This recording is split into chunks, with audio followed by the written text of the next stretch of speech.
तो guys 2 years, 0 trophies and अभी भी आप बार्सिलोना से 9 पॉइंट्स पीछे चल रहे हो। ये सारी सिनेरियो आज से 20 साल पहले भी हुआ था एंड इसी तरीके की प्रॉब्लम में रियल मैड्रिड उस टाइम भी थी जिस तरीके की प्रॉब्लम्स में इस टाइम पे है। अगर आप नजर दौड़ाओ इधर से उधर तो रियल मैड्रिड में हर जगह आपको प्रॉब्लम दिखेगी, फ्रॉम स्क्वाड मैनेजमेंट, प्लेयर्स के बिहेवियर से लेके, ऑन पिच परफॉर्मेंस से लेके, कोई ऐसा एस्पेक्ट नहीं है जहां पे रियल मैड्रिड इस टाइम पे प्रॉब्लम फेस ना कर रही हो। But unfortunately fortunately I don't no, the problem is that कि जो अपर मैनेजमेंट है शायद वो ये सब चीजें देख रही होंगी बट अभी भी उनकी तरफ से कोई एक्शन नहीं आया है। बट ठीक है, नेवरदलेस शायद वो समर जो विंडो है, जो समर का टाइम है उसका वेट कर रही है। वो भी ये मान चुके हैं कि सीजन जा चुका है, हम तभी चीजें सॉल्व करेंगे, let's see about that. But being a creator as usual हमारी जो आदत है वही हम करेंगे, हम कुछ अपनी तरफ से स्टेप्स बताएंगे। सो आज की वीडियो में मैं 5 पॉइंट में आपको बताता हूं कि रियल मैड्रिड को इस सीजन क्या क्या फिक्स करना है सो दैट अगले सीजन की जो रियल मैड्रिड है वो बिल्कुल अलग दिखे, यानी कि हम मैचेस भी जीतें, हम परफॉर्मेंस भी दें एंड रियल मैड्रिड जो है वो स्टेबल लगे। सो सारे 5 पॉइंट्स में मैं आपको बताने की कोशिश करूंगा किस तरीके से रियल मैड्रिड को हम दोबारा से the greatest football club on the planet बना सकते हैं, क्या फ्लोरेंटिनो पेरेज को करना चाहिए और मे बी क्या फ्लोरेंटिनो पेरेज इस टाइम पे अपने रूम में बैठ के सोच रहे होंगे। तो अगर आपको सब कुछ समझना है तो प्लीज वीडियो को एंड तक देखना। First point, decide your manager right now, not in this summer. यार रियल मैड्रिड में सबसे बड़ी प्रॉब्लम है मैनेजमेंट की। लास्ट 2 साल में Florentino Perez almost 3 managers change कर चुके हैं। कार्लो एंचेलोटी, जाबी अलोंसो को तो 6 महीने में निकाल दिया, उसके बाद आपने कसिया से उठा के आर्बिलोवा को प्रमोट कर दिया। अगर आप देखो तो आर्बिलोवा के 21 मैचेस में ऑलमोस्ट 13 विन्स है, कोई बुरा रिकॉर्ड नहीं है। बट अनफॉर्चुनेटली रियल मैड्रिड को 21 में 21 ही चाहिए भाई, इस तरीके के स्टैंडर्ड है रियल मैड्रिड के। So as far as we know आर्बिलोवा जो है वो नेक्स्ट सीजन कंटिन्यू नहीं कर रहे हैं। तो again we are again and at the end of the loop. अब नया मैनेजर आएगा। अब नया मैनेजर आने के लिए 2-3 चीजें हैं। होजे मोरिनियो, जिसको एज पर रिपोर्ट्स जो जॉर्ज मेंडेस हैं वो रियल मैड्रिड को ऑफर कर चुके हैं। उसके अलावा योर्गन क्लॉप लॉन्ग टाइम फेवरेट है फ्लोरेंटिनो पेरेज के, पर उन्होंने अभी तक कुछ ऐसा सिग्नल नहीं दिया कि वो आना चाहते हैं। तीसरे बचते हैं पोचेटिनो, जो कि अगेन काफी अच्छे मैनेजर हैं बट ऑब्वियसली इन दोनों के कंपैरिजन में उनका स्टैचर थोड़ा सा लो है। अब यहां पे आप सोच के देखिए, आप अपने आप को इमेजिन कीजिए 2 मिनट के लिए कि आप किलियन एम्बापे हो या आप विनीसियस जूनियर हो या आप जूड बेलिंगम हो, जो भी आपको पसंद हो आप वो अपने आप को इमेजिन कर लो। आप प्री सीजन में आए हो, आपको यही नहीं पता कि मेरा कोच कौन होने वाला है, आपको यही नहीं पता कि मेरा रोल क्या होने वाला है, आपको यही नहीं पता कि मैं किस पोजीशन में खेलूंगा, आपको कुछ भी नहीं पता कि मेरा आने वाला सीजन क्या होने वाला है। इसीलिए ये जो प्री सीजन्स होते हैं ये काफी इंपॉर्टेंट होते हैं। ये आपके पूरे सीजन के जो स्ट्रक्चर है वो यहाँ पे खड़ा करते हैं। और जब जब आपका कोच ही वहां पे नहीं होगा तो आपके प्लेयर्स अपने आप को किस तरीके से उस रोल के लिए प्रिपेयर करेंगे जो आने वाले सीजन में रियल मैड्रिड की बहुत ज्यादा हेल्प करने वाला है, या फिर एक्चुअली में रियल मैड्रिड का जो सीजन है वो शेप करेगा ये वाला preseason. So my only request to Real Madrid is कि आपको जो भी मैनेजर चाहिए वो आप वर्ल्ड कप खत्म होने से पहले एक तरीके से फाइनलाइज कर लो, ताकि सबको पता लग जाए कि हम किस मैनेजर के साथ यहाँ पे कहीं ना कहीं जा रहे हैं।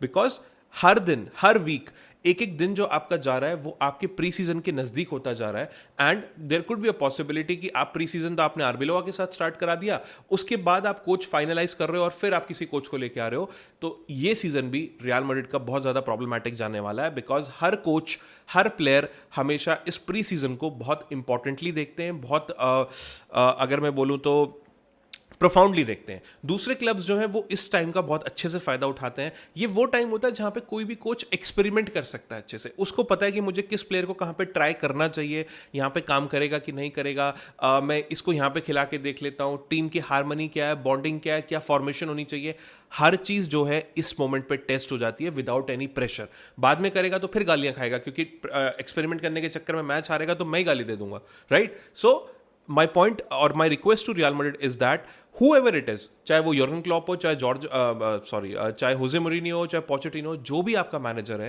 प्लीज प्री सीजन स्टार्ट होने से पहले या फिर वर्ल्ड कप खत्म होने से पहले अपना जो मैनेजर है उसको फाइनलाइज कर दो, उसको अनाउंस कर दो, सो दैट प्लेयर्स भी जो है दिमाग में मतलब साइकोलॉजिकल तरीके समझ जाए हमें किसके साथ खेलना है, कोच भी समझ जाए कि मुझे इन प्लेयर्स के साथ खेलना है, वो भी शायद वर्ल्ड कप के बेसिस पे कुछ टैक्टिक्स बना लेगा, उन प्लेयर्स को वॉच आउट करके उनके लिए कुछ कुछ चीजें बनाएगा।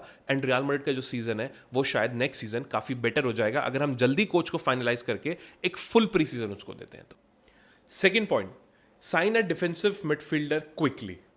यार ये तो आपको मानना पड़ेगा कि 2022 में कैसेमीरो के जाने के बाद हम उसको अभी तक भी रिप्लेस नहीं कर पाए। हमने कैसेमीरो की रिप्लेसमेंट के तौर पे चुआमेनी को साइन किया था, ऑलमोस्ट 4 साल होने को आ गए हैं. Tchouameni is a fantastic player, he is not playing bad or something, but there is a problem. Casemiro जब खेलता था तो वो अपने सीडीएम वाले रोल पे खेला करता था.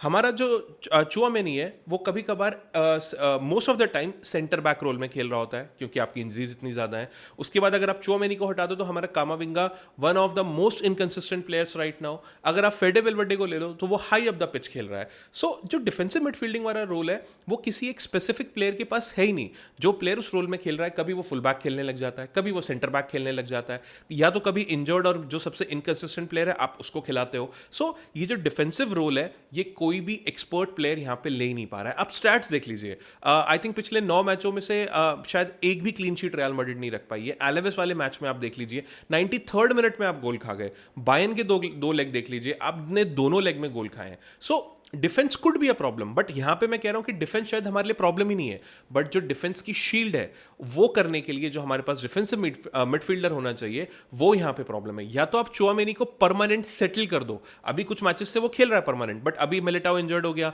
अभी अलावा इंजर्ड हो जाएगा, मतलब हो रखा है शायद, आई डोंट नो. फिर सेंटर बैक खेलने के लिए आप चुआमेनी को वापस बुला दोगे.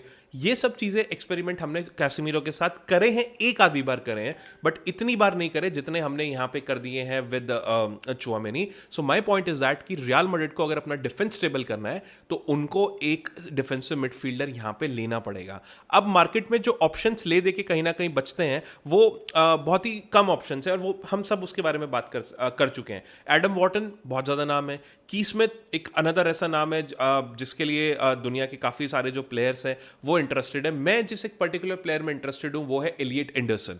तो मुझे नॉटिंघम फॉरेस्ट के एलियट एंडरसन जो है मुझे बहुत ही फैंटास्टिक प्लेयर लगते हैं, बट अनफॉर्चुनेटली जहां तक मेरा अंदाजा है 70-80 मिलियन से कम नहीं आएंगे. एंड फ्लोरेंटिनो पेरेज जिस तरीके की कंजूसी इस टाइम पे कर रहे हैं, आई डाउट कि वो इस तरीके के रोल में, मतलब इस तरीके किसी प्लेयर के लिए जाना चाहेंगे. सो माय पॉइंट अगेन, अगर आप जाना भी नहीं चाहते, किसी को खरीदना भी नहीं चाहते हो, तो थियागो पिटाश पे भरोसा दिखाओ, या फिर चेमा एंड्रियास को वापस ले आओ. जो अभी चेमा है जो बुंडस लीगा में शायद 3rd या 4th नंबर पे जो है डिफेंसिव मिडफील्डर्स में, बहुत अच्छे स्टैट्स हैं उसके.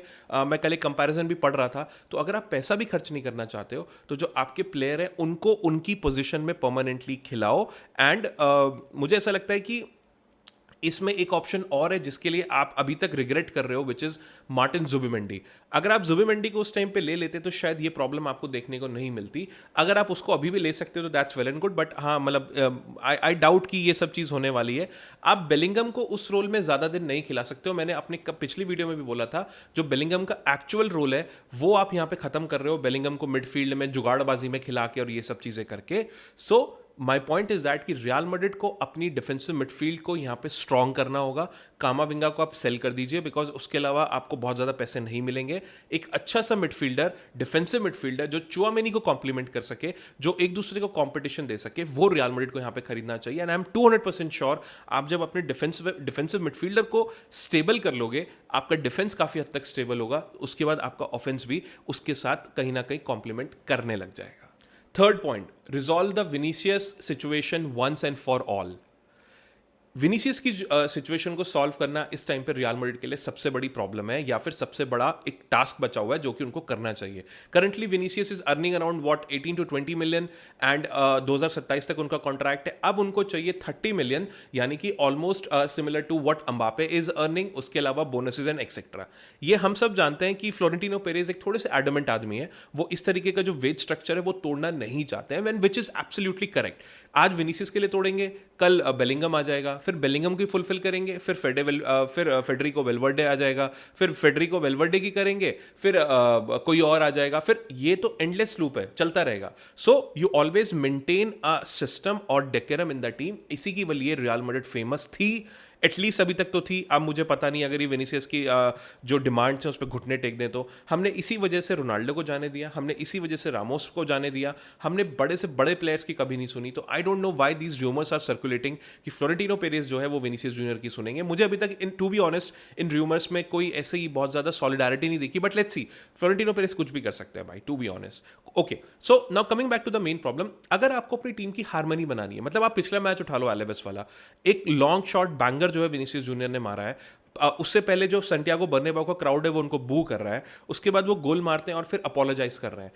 यस, सेलिब्रेट नहीं कर रहे हैं, अपोलोजाइज कर रहे हैं। आप इसी चीज से अंदाजा लगा लीजिए कि प्लेयर और क्राउड के बीच का क्या कनेक्शन है कि वो गालियां खा रहा है फिर वो अपोलोजाइज हो रहा है। ये जो एटीट्यूड है, ओके सो इसमें अब एक दो चीजें हैं। इसमें ऑब्वियसली क्राउड की भी गलती है। एक प्लेयर अपनी थोड़े से रफ पैच में, मैं जैसे अपने आप को बोलता हूं कि यार हम थोड़ा क्रिटिसाइज कर देते हैं बहुत ज्यादा, but the point is that कि we are expecting him to play like that. अगर आप नहीं भी खेल रहे हो दैट्स ओके, कोई बात नहीं, ये खराब फॉर्म सबके साथ आती है, but at least stay humble, at least try to contribute to the match. ये नहीं कि आप रेफरी से लड़ रहे हो, अभी आप नीचे गिर गए, आप अपने प्लेयर्स को बोल रहे हो कि shut up and go. Real Madrid fans जो हैं आपकी फॉर्म से परेशान नहीं है Vinicius, they are with you, they will always be with you. They are not happy with your antics, your theatrics, your anger issues, your behavioural issues. अगर Real Madrid को अगले सीजन कुछ भी करना है, या जो अगले कोच आने वाले हैं अगर उनको कुछ भी करना है, तो उनको ये विनीसियस जूनियर की जो प्रॉब्लम है ये आपको सॉल्व करनी पड़ेगी। या तो उनको कॉन्ट्रैक्ट दीजिए, उनको खुश कीजिए जो उनको चाहिए, या फिर उनको टाइमली जो है टीम से बाहर कर दीजिए, बिकॉज विनीसियस जो है अभी सिर्फ 25 ईयर्स का है। उसका जो इम्पैक्ट है वो टीम पे बहुत ज़्यादा पड़ेगा। बट यहाँ पे मेरा एक पॉइंट ये भी है कि अगर हम लेफ्ट विंगर्स की बात कर रहे हैं तो मार्केट में इस टाइम पे विनीसियस जूनियर जैसे टॉप नॉच जो लेफ्ट विंगर्स हैं वो नहीं है। आप शायद कुछ दूसरे प्लेयर्स के साथ उनको रिप्लेस करने की सोच सकते हो, बट अगर आप टॉप नॉच टैलेंट की बात करो तो डेफिनेटली एक बैलन डी'ओर ऑलमोस्ट जीत चुका प्लेयर जो है हम उसकी बात कर रहे हैं। ठीक है, शायद फॉर्म से बाहर है, शायद बिहेवियर एक इशू है। अगर हम इन सारी चीज़ों को सॉल्व कर सकते हैं तो Vinicius is the world's best left winger. उनसे बेटर, उनके दिन पे कोई उनसे अच्छा प्लेयर नहीं है। बट अनफॉर्चुनेटली ये दिन आता ही ऐसा लगता है कि साल में जैसे होली दिवाली आती है तो एक मैच में, दो मैच में, ऐसे नहीं आता है। सो माई पॉइंट इज दैट अगर आप अपने होम पे ही विसल हो रहे हो एंड उसके बाद आपको जो है अपॉलॉजीज देनी पड़ रही हैं, सिर्फ चीज़ें करनी पड़ रही हैं, ये अच्छा नहीं है रियल मैड्रिड के लिए, क्योंकि इससे टीम की हार्मनी बिगड़ रही है, टीम का इम्बैलेंस जो है वो बहुत ज़्यादा बढ़ रहा है। एंड अगर आपको उनको रखना है तो प्लीज उनको जो कॉन्ट्रैक्ट है वो देके खत्म करो, नहीं तो टीम आपकी स्टेबल नहीं हो पाएगी। इन सारे पॉइंट्स में से सबसे इंपॉर्टेंट पॉइंट यही है कि विनीसियस की जो प्रॉब्लम है इसको खत्म करो, या तो उनको रुकवाओ, और अगर आप उनको पैसा देने के लिए राजी नहीं हो प्लीज उनको सेल करो और उनका पैसा लो, और दूसरी जो आपको रिप्लेसमेंट चाहिए वो यहां पे लो, बिकॉज ये प्रॉब्लम बहुत लंबी चलेगी तो रियल मैड्रिड सफर करती रहेगी यार। फोर्थ पॉइंट, ट्रस्ट ला फैब्रिका प्लेयर्स, स्टॉप वेस्टिंग देम। हम सब ने अभी रिसेंटली देखा कि जो रियल मैड्रिड की जुवेनाइल ए टीम थी उन्होंने यूथ जो कंपटीशन था वो यहाँ पे जीता, क्लब ब्रूज को उन्होंने हरा दिया। उसके बाद पेनल्टीज पे हमारे जो फैंटास्टिक कीपर हैं, जो 19-20 ईयर्स ओल्ड हावी नवारो हैं, उन्होंने इतनी सारी पेनल्टीज रोकी और रियल मैड्रिड को यहाँ पर जिताया। कोर्तुआ जो है उनके साथ, क्योंकि वो ट्रेन करते हैं फर्स्ट टीम में, कोर्तुआ ने उनको पब्लिकली नेक्स्ट कसियास टाइप का भी जो तमगा है वो भी यहाँ पे दे दिया। बट ये सिर्फ हावी नवारो की बात नहीं है। अगर आप जुवेनाइल टीम को उठा लो, जुवेनाइल टीम में ही आपके पास एक और फैंटास्टिक प्लेयर है जिन्होंने गोल भी स्कोर किया था, विच इज जैकोबो ओर्टेगा। उन्होंने उस मैच में गोल मारा था, आप उनको भी साइड रख दीजिए। उसके अलावा आपके पास एक बेस्ट आउटलाइन मिडफील्डर है, दैट इज डियागो अग्वेडो, आप उनको भी साइड रख दीजिए। उसके बाद जो रियल मैड्रिड अकेडमी का सबसे एक्साइटिंग प्लेयर है डैनियल यानेज, इतना फैंटास्टिक वो यूएफए यूथ लीग में खेला है, वो कसियास में खेलता है। आपके पास इतने सारे टैलेंटेड प्लेयर्स आपके खुद के घर में है, उसके बाद आप 70 मिलियन का मासन तूनो खरीद रहे हो। तो ये जो प्रॉब्लम है रियल मैड्रिड की, ये यहां पे दिखाती है कि इतने सारे जो प्लेयर्स हैं जो आपके डोर पे नॉक कर रहे हैं, जिन पे आपको कोई खर्चा नहीं कर रहा है। आपको पता है हमारी एकेडमी ला फैब्रिका और ला मसिया में कोई फर्क नहीं है, मैं कहूंगा ला फैब्रिका बेटर ही है, बट हमें ला मसिया दुनिया को बेटर क्यों लगती है? क्योंकि वो अपने प्लेयर्स को मौका देते हैं, वो इवॉल्व करते हैं, तो उनकी मार्केट वैल्यू इतनी ज्यादा बढ़ जाती है कि सबको लगने लग जाता है कि अरे बार्सिलोना की एकेडमी के प्लेयर्स बहुत बढ़िया हैं। अगर आप अपनी एकेडमी उठा लो, निको पाज 60-70 मिलियन की वैल्यू हो चुकी है इस टाइम पे। उसके बाद अगर आप ये जैकोबो रमोन को देख लो, उसकी वैल्यू कितनी ज्यादा इंक्रीज हो चुकी है। विक्टर मुनियोस को उठा लो, और उससे पहले भी अगर आप पास्ट में चले जाओ, जुलियन अल्वारेज हमारी एकेडमी से है, हुआन माता हमारी एकेडमी से है। उसके बाद अगर मैं गलत नहीं हूं तो आई थिंक सैमुअल एटो भी हमारे यहीं से था, होजेलू हमारे यहां से खेलता था। इतने बहुत सारे प्लेयर्स हैं, but the problem is that कि हमने उनको कभी मौका ही नहीं दिया, राइट? सो आपको ये मासन तूनो मतलब वाला ही सिर्फ एक एग्जाम्पल है यहाँ पे, कहीं ना कहीं 18 साल का है, आपने 70 मिलियन उसके ऊपर खर्च करा है एंड बेयरली आरबी लोआ ने इसको यूज करा है। इतनी मिनट्स तो आप अपने किसी ला फैब्रिका वाले को देते तो उसमें कॉन्फिडेंस इतना आता, वो उससे बेटर इवॉल्व होता। But unfortunately real Madrid being real Madrid आप यहाँ पे एग्जाम्पल बार्सिलोना का उठा लो, लमीन यमाल बिल्कुल 16 साल का बार्सिलोना में आया, बार्सिलोना ने उसको कॉन्स्टेंटली मौके दिए, वो भी एक एक्साइटिंग यूथ टैलेंट था, बट बार्सिलोना ने उसको एक्साइटिंग यूथ टैलेंट से एक्साइटिंग फर्स्ट टीम टैलेंट बना लिया बाय गिविंग उसको प्रॉपर चांसेस जो हैं वो देते रहे। आप पीएसजी पे उठा लो, जो एमरी है वहाँ पे, ज़ेर एमरी, उसको कितने मौके दिए उन्होंने, मौके दिए, और उसकी वजह से उनका एक फैंटास्टिक मिडफील्डर जो है वो यहां पे मिल गया। आर्सेनल को देखो, आर्सेनल ने शुरुआत में साका को कितने चांसेस दिए, now he is one of the best players of Arsenal. But the problem with real Madrid is that कि रियल मैड्रिड उनको साइन करती है और उनको कसियात में छोड़ देती है। आपको उनको डेवलप भी करना पड़ेगा, आपको उनको फर्स्ट टीम में मौके भी देने पड़ेंगे। आपको instead of spending 100 millions on galacticos, आप अपने प्लेयर्स पे थोड़ा सा खर्चा करो, उनको बेंच पे बैठाओ ताकि वो मैचेस में जो है अपनी थोड़ी सी परफॉर्मेंस दिखा पाए, एंड उसके बाद इवेंचुअली रियल मैड्रिड को इसका कहीं ना कहीं फायदा होगा। मेरा ऑनेस्ट ओपिनियन ये है कि मास्टेंटूनो को आपको लोन पे भेज देना चाहिए। वो नेक्स्ट सीजन आपके लिए स्टार्ट नहीं कर रहे हैं, मुझे एटलीस्ट यहाँ पे ऐसा दिख रहा है। जो मतलब आई थिंक 11 मिनट खेले हैं उसने पिछले अपने 10-11 मैचेस में, मतलब 15-20 मिनट खेले होंगे इससे ज़्यादा। एक 70 मिलियन का प्लेयर आपके लिए 15-20 मिनट खेल रहा है आखिरी 10-12-15 मैचेस में। आप खुद ही सोच के देखिए कि किस तरीके की स्क्वाड प्लानिंग यहाँ रियल मैड्रिड में चल रही है।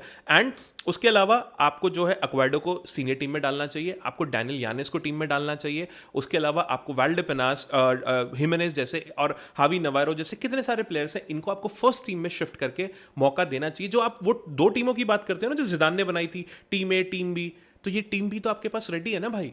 इनको खिलाने का थोड़ा वो तो उठाओ, कष्ट तो उठाओ, तो आपको क्या रोक रहा है करने से, राइट? सो रियल मैड्रिड को अपने ला फैब्रिका के जो जेम्स हैं उनको मौका देना पड़ेगा। इट्स हाई टाइम, एल्स आप सिर्फ अपनी अकेडमी यहां पे वेस्ट कर रहे हो। Fifth, stop buying galacticos without a plan. 2024 में आपने किलियन एम्बापे को खरीदा, I think biggest free agent transfer, technically free transfer, हम सबको पता है कि जितने बोनसेस गए हैं। आपने one of the world's best player को कहीं ना कहीं फ्री ऑफ कॉस्ट खरीदा, वेरी गुड, बहुत अच्छी बात है। बट यहाँ पे एक क्वेश्चन है जिसके बारे में कोई बात नहीं कर रहा, खेलेगा कहाँ पे? विनीसियस जूनियर ऑलरेडी आपके पास एक kind of a world's best left winger यहाँ पे है। उसके बाद आप किलियन एम्बापे को लेके आ रहे हो जो लेफ्ट साइड पे खेलता है। दोनों के दोनों जो है उन दोनों को मेन एकदम फेस ऑफ द टूर्नामेंट या फिर फेस ऑफ द टीम बनना है। दोनों के दोनों का गेम प्ले जो है वो लेफ्ट साइड पे आपस में हम देख ही रहे हैं कि पूरे सीजन अब तक जो है वो दोनों एक दूसरे के पाथ में लेफ्ट विंग पे कहीं ना कहीं पड़ रहे हैं, जिसकी वजह से टीम जो है ओवरऑल कहीं पे सफर कर रही है। दोनों के दोनों जो है ऑल्टरनेट बेसिस पे बैड गेम्स देते हैं, बीच में गोल मार देते हैं, असिस्ट दे देते हैं, बट इवेंचुअली टीम जो है वो बैलेंस खो जाती है इसकी वजह से, क्योंकि आपने कभी ये सोचा ही नहीं कि मैं एम्बापे को लाके खिलाऊंगा कहां पे। ये जो एक प्रॉब्लम है फ्लोरेंटिनो पेरेस की, उनको ये इस सीजन जो है रोकनी पड़ेगी, या फिर इस सीजन अगर मैं ऑनेस्टली बोलूं तो उनको यहां पे ये चीज समझनी पड़ेगी कि आपको नेम्स नहीं खरीदना है। ये नहीं कि वो बड़ा प्लेयर है तो मैं ले लेता हूं तो वो बड़ा ही प्लेयर होगा। आपको यहां पे वो प्लेयर खरीदना है जो टीम को जरूरत है। ये बेफालतू की प्लेयर जो खरीदने की आदत है, जैसे कि राइट नाउ रियल मैड्रिड अभी थोड़े दिन पहले स्ट्राइकर्स में इंटरेस्टेड थी। क्यों चाहिए आपको स्ट्राइकर? आपके पास गोंजालो गार्सिया जैसे फैंटास्टिक स्ट्राइकर है। आपको स्ट्राइकर की जरूरत नहीं है, आपको एक राइट विंगर की जरूरत है, आपको एक सेंटर बैक की जरूरत है, आपको एक डिफेंसिव मिडफील्डर की जरूरत है। तो आप बजाय इसके कि कौन ज्यादा मार्केटेबल हो सकता है या किसको मैं डाल दूंगा तो बहुत एक्साइटिंग एकदम फीफा 26 बन जाएगा, वो करने की बजाय आप वो प्लेयर खरीदिए जो सिस्टम को जरूरत है, राइट? अगर अभी आप उसके अलावा जो अभी रियल मैड्रिड जिनके साथ लिंक्ड है, हम निको पाज वापस लाना चाहते हैं, creative midfielder, fantastic, not a problem. उसके अलावा विक्टर मुनियस को लाने की बातें चल रही हैं, ओसासुना से आ जाएगा, 10-11 मिलियन का बायबैक है शायद, आपके लिए राइट विंग पे खेलेगा, फैंटास्टिक प्लेयर, कोई दिक्कत नहीं है, सिस्टम में आएगा, बढ़िया से ब्लेंड इन हो जाएगा। उसके बाद अगर आप और भी किसी प्लेयर की बात करो, जैसे कि हम एंड्रिक को लाने की बात कर रहे हैं, हम जैकोबो रेमोन को लाने की बात कर रहे हैं, फैंटास्टिक, नॉट अ प्रॉब्लम। इसमें आपको खर्चा नहीं करना पड़ रहा है, ये आप ही के लड़के हैं जो आपने डेवलप करें या फिर आप डेवलप कर सकते हो। बट वहीं पे आप अगर अभी ऐसा कर लो कि आंख बंद करके बिल्कुल एकदम मैं 100 मिलियन का क्वारत्स्केलिया भी उठा लेता हूं तो मेरा विनीसियस भी खेल रहा है, मेरा अम्बापे भी खेल रहा है, फिर मैं एक काम करता हूं, मैं 100 मिलियन का यहां पे ओली से उठा लेता हूं, वो रॉड्रिगो से भी कंपीट करता रहेगा, डजंट मेक सेंस यार। उसके बाद आप किसी डिफेंसिव मिडफील्डर को भी उठा लो, चुआमेनी भी खेलेगा, वो भी खेलेगा, कामाविंगा भी खेलेगा, उसके बाद फेडरिको वेल्वेर्डे भी खेलेगा, डजंट इवन मेक सेंस। ये सारी चीजें करने के लिए आपको स्मार्ट स्क्वाड प्लानिंग करनी पड़ेगी। उसके लिए आपका जो कोच है वो आपको चाहिए। एंड अगेन जो चीज मैंने ऊपर बोली, अगर आप कोच को टाइमली ले आओगे तो ये सारी चीजें सॉल्व हो जाएंगी। अगर आपको चैंपियंस लीग नेक्स्ट सीजन जीतनी है फ्लोरेंटिनो पेरेज, आपको ये सारी चीजें फिक्स करनी पड़ेंगी, इंक्लूडिंग द स्क्वाड। आपको अगर एक हाइपोथेटिकली बड़े प्लेयर लाने हैं तो फिर आपको कुछ बड़े प्लेयर्स को सेल भी करना पड़ेगा। लाइक अगर आपको कोई और, फॉर एग्जांपल अगर आपको हालैंड लेके आना है बीइंग अ स्ट्राइकर, तो आपको फिर एक विंग तो यहाँ पे सॉल्व करनी पड़ेगी, क्योंकि वो एम्बापे के साथ थोड़ी compete करेगा। फिर या तो आपको विनीसियस को भेजना पड़ेगा या एम्बापे को भेजना पड़ेगा। This kind of tough decisions you have to take. So मुझे ऐसा लगता है कि अगर आपको ये नेक्स्ट सीजन चैंपियंस लीग जीतनी है तो आपको ये बेफालतू के गैलेक्टिकोस खरीदने बंद करने पड़ेंगे। जो प्लेयर्स आपके पास नहीं इतने इंपॉर्टेंट है उनको सेल करो, उनसे पैसा कमाओ, उनसे इंपॉर्टेंट प्लेयर्स खरीदो जो सिस्टम में फिट हो रहे हैं, ना कि फालतू प्लेयर्स जो आपने सिर्फ मार्केटिंग फैक्टर के लिए खरीद लिए हैं। तो गाइज ये थे 5 पॉइंट जिसकी वजह से मुझे, जिनको सॉल्व करने से मुझे ऐसा लगता है कि रियल मैड्रिड शायद चीजें नेक्स्ट सीजन बेटर कर सकती है। Just kindly let me know in the comments कि आपके हिसाब से सबसे इंपॉर्टेंट पॉइंट कौन सा है, या फिर कोई ऐसा पॉइंट जो मैंने मिस कर दिया हो। Just kindly let me know in the comments, and अगर वीडियो अच्छी लगी हो तो please share with your friends and subscribe to my channel. Thank you.